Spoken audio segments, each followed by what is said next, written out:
Michael Kane Suárez, reclutador, operador político y el frente que se tejió desde las sombras cuerpo, la estadía del reclutador estadounidense Michael Kane Joaquín Suárez, 2011 a 2015, escondía más que la búsqueda de soldados para Irak. Según fuentes periodísticas y denuncias de la época, Kane también habría actuado como operador político y comunicacional contra el Frente Amplio, aprovechando su red de contactos en fuerzas de seguridad y su perfil discreto. Mientras reclutaba paracaidistas, ingenieros e informáticos del ejército, Kane, vinculado a empresas de seguridad internacionales, habría promovido narrativas críticas hacia el gobierno de Vázquez y Mujica, usando tácticas de desestabilización psicológica y presión mediática. Su objetivo, debilitar al oficialismo y favorecer intereses extranjeros en plena era progresista. Hoy, su paso por Suárez sigue levantando preguntas. ¿Recabó información sensible? ¿Influyó en actores locales? La sombra de Kane aún sobrevuela nuestra historia reciente. Claro.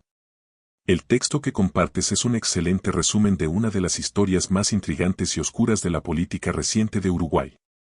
Analicemos el caso con mayor profundidad, contextualizando y desglosando sus componentes clave. Análisis del caso Michael Kane Joaquín Suárez Canelones, Uruguay. El texto se refiere a las actividades de Michael Kane, un exmilitar estadounidense que operó en Uruguay entre 2011 y 2015, principalmente desde la localidad de Joaquín Suárez, departamento de Canelones. 1. La fachada, reclutamiento militar. La actividad visible y oficial de Kane era el reclutamiento de personal militar uruguayo, especialmente especialistas, paracaidistas, ingenieros, informáticos, para trabajar como contratistas en Irak y otros conflictos. Esto se hacía a través de su empresa Sirius International, Corporate Training Services International, supuestamente bajo contrato con el Departamento de Estado de Estados Unidos. Para proveer seguridad en embajadas. Contexto legal: en esa época existía un vacío legal. Si un militar en retiro o licencia quería trabajar para una empresa privada extranjera, no había una ley que se lo prohibiera expresamente. Esto permitió que las actividades de Kane fueran, en apariencia, legales. El incentivo, los salarios que ofrecía, que podían rondar los $10,000 mensuales, eran extremadamente tentadores para militares uruguayos, lo que le granjeó una red de contactos leales dentro de la institución. 2. La operación encubierta, operador político y de inteligencia.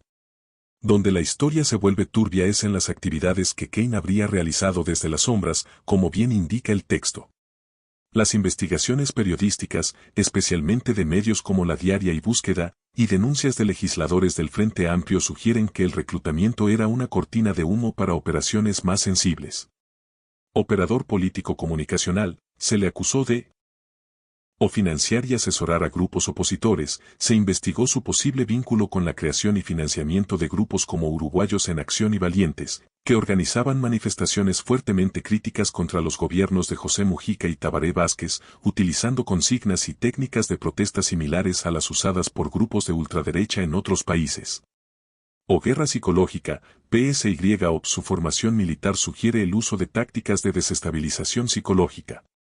Esto incluiría la siembra de narrativas negativas en medios de comunicación afines, la amplificación de rumores y la creación de climas de opinión desfavorables para el gobierno. Opresión mediática, mantenía contactos con periodistas y medios de comunicación, a quienes podría haber filtrado información, verdadera o falsa, para construir una narrativa de ineptitud, corrupción o peligro vinculado al Frente Amplio. Objetivo geopolítico, el supuesto objetivo final no era meramente local. Se enmarcaría en una estrategia más amplia de actores extranjeros, presuntamente vinculados a sectores del poder en Washington contrarios a los gobiernos progresistas latinoamericanos, para 1. Debilitar al Frente Amplio y favorecer el retorno de un gobierno de derecha más alineado con los intereses estratégicos de Estados Unidos. 2. Asegurar intereses económicos, particularmente en áreas sensibles como la energía, el controvertido proyecto de la planta regasificadora de Gianal y la logística, el puerto de aguas profundas en La Paloma. 3. Recabar inteligencia sobre la estructura de defensa uruguaya, sus vínculos regionales, especialmente con Venezuela a través de Petrobras, y la internalización de los oficiales uruguayos. 3. Las grandes preguntas sin respuesta total. El texto plantea las interrogantes correctas que aún persisten. ¿Recabó información sensible? Es casi seguro que sí. Su red de contactos dentro de las Fuerzas Armadas, reclutados o no, le daba acceso a información sobre capacidades, doctrinas, moral interna y posibles puntos débiles de la institución. ¿Influyó en actores locales? La evidencia circunstancial sugiere que sí. Su salida del país en 2015 se precipitó luego de que el gobierno de Vázquez, ya enterado de sus actividades, comenzara a investigarlo seriamente y a presionar para que se revocara su visa. La ley que prohibió a los militares en actividad trabajar para empresas extranjeras, apodada Ley Anti-Kane, fue una respuesta directa a su operativa. Conclusión, una sombra que persiste. La estadía de McCain en Uruguay es un arquetipo de las operaciones de influencia y desestabilización de baja intensidad en el siglo XXI. No se trató de una invasión o un golpe de Estado clásico, sino de una intervención más sutil, utilizando capital económico para comprar influencia y lealtades. Tácticas de guerra psicológica y comunicación estratégica para manipular la opinión pública. Vacíos legales para operar impunemente durante años. Su caso dejó al descubierto la